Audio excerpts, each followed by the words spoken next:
And we're back. First, I need a drink. What a day.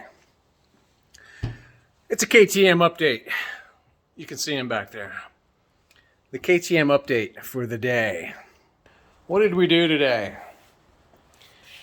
We did some KTM 390 oil filter, oil screens, and oil replacement. We also took out the Resonator. Was it fun? No, it wasn't fun. But it's done. And you can see the shiny new non-Resonator pipe in there. Now on the 390, it does not replace the catalytic converters. There's a catalytic converter way up here,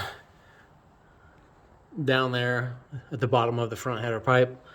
And there's actually a catalytic converter right in there at the end of the header pipe before it goes into the new gizmo.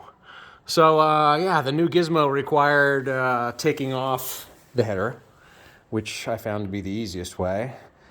Taking off the, let me just show you. Took off the oxygen sensor, pulled the header right off of the bike, skid plate, inner skid plate, mount bracket, took all of that off, and of course the muffler. And once we did all that, it wasn't bad. The only thing that I will say I had a hard time with was that bolt that has to slide out. That's the top mount of the old canister, the Resonator, and pulling that bolt out was a bit of a pain. They don't give you a lot of room. So yeah, just doing the final cleanup here. The bike actually sounds pretty good. We'll start it. It's in the garage. What the hell? But yeah, it's not obnoxious.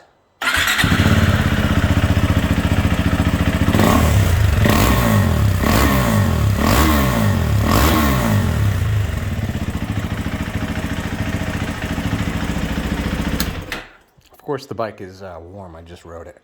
So yeah, I would say it's good. My son likes it. I like it. It sounds way better than the 890 does. And unfortunately, that Black Widow pipe that I bought for the 890, I am never putting that back in there. So maybe I'll look into getting an Arrow pipe. Okay, so the update on the 890. We have news. I did take it to the dealer today because it rained yesterday. They test drove it. Matter of fact, they didn't make it out of the parking lot, and they agreed with me that, yep, we have an issue. And the issue was head bearing. Head bearing was not adjusted correctly.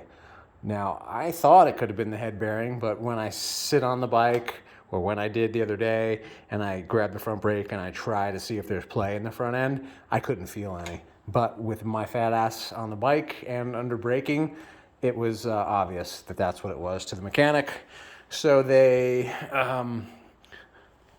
adjusted the head bearing, got it into spec, and they also did a full software update, which they said, if you can believe it or not, this is a brand new 2023, a couple weeks old.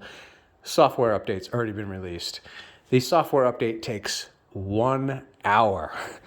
I don't know what speed their internet is or what fancy computers they're using, but it literally took an hour once they plugged it in. So supposedly there is perhaps a quick shifter update. They said they don't know exactly what's been updated, only that there's an update. So it's updated. It runs like a champ. After I put all my settings back to the way they needed to be, it stops absolutely as expected now. No more chatter in the front end. Glad to say that it was not rotors out of spec, so that's good news. So for anybody that's got a 2023 KTM 890S or R, I would absolutely suggest that you keep an eye out for the symptoms that I experienced on the front end. And, you know, the mechanic said it wasn't the first 890 that had a loose head bearing. So take it for what it's worth. That's it. I'm going to clean up some oil and call it a day. I'm going to finish that beer. Peace.